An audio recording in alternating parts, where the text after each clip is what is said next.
Hey, good people. Welcome to the Evolving Education Project, a podcast by Dr. Tiffany M. Neachai, that is me, and friends. I'm sure you want to know what the Evolving Education Project is. So I'm going to tell you what it is real quick. But honestly, the more you listen, the more you'll understand what it is. The Evolving Education Project centers the educational joys, passions, interests, and inquiries of people of color. For a long time, questions around the education of quote-unquote these children have been answered under the white gaze and in ways that recenter whiteness. At the Evolving Education Project, we disrupt this norm by learning from various members of these groups who are invested in the lives of people of color, such as parents, caregivers, tias, tios, abuelas, abuelos, other mothers, big cousins, community workers, teachers, educators, collectives, and coalitions.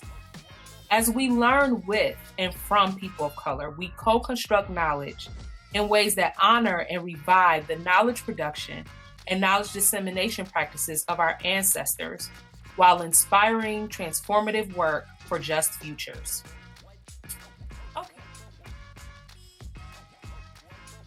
Right. Yeah, and so then I just wanted to create something that I knew was going to capture, or I wanted to capture some of that joy, the love, the care, the vibrancy, and like the transformation, like practices and potential of education when education is done well, and when education does center the beauty, the knowledge, the relationships, the solidarity, all of that of people of color, of teachers of color, youth of color, and all the creation. Yeah. So, in this like one simple image that I wanted to put together that like, and then like aesthetically just thinking about how do I create something that's like grabbing, that will like be small, can be different scales and still look good. I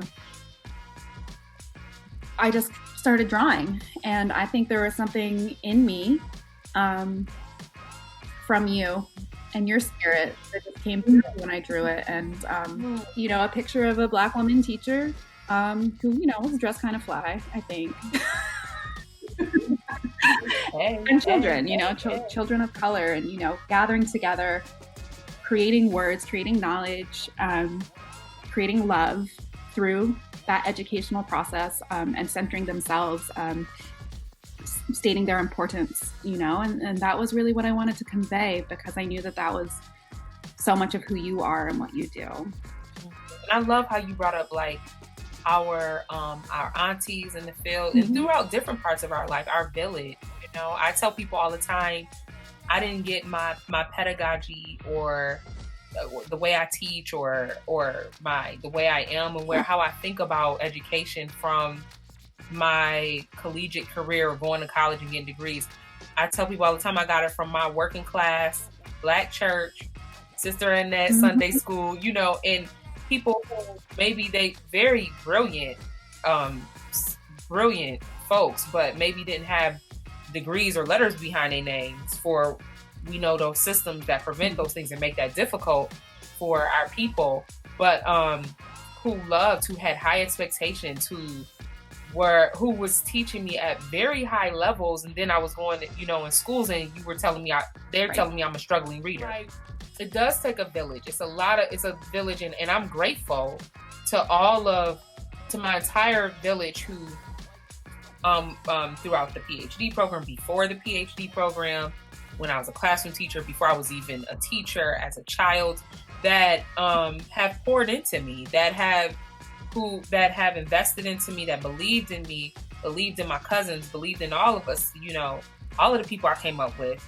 And so, and they care about these conversations. And I think that's another important thing that I want from the podcast, which I'll say is to make discussions and knowledge around the education of people of color more accessible to families and all educators. Now that we have these PhDs